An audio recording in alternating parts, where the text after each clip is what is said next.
kandi ubutumwa bwiza bw'ubwami buzigishwa mu mahanga yose, ubuhamya bwo guhamiriza.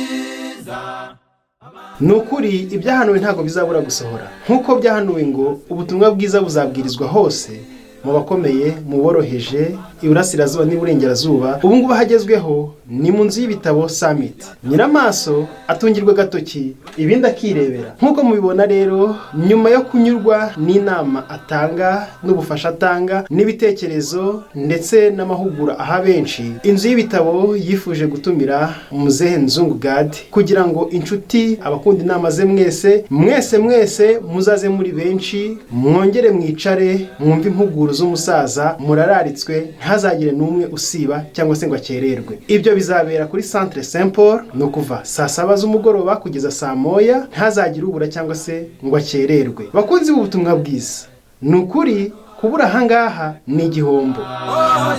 Yesu yabugereranije n'akabuto gato ka sinapi, kuko butangira busuzuguritse, bwemewe n'abaciye bugufi, ariko buhinduka igiti gikomeye cy'inganzamarumbu, kuko ifarashi y'umweri uhetse itwawe n'uhoranisha iteka.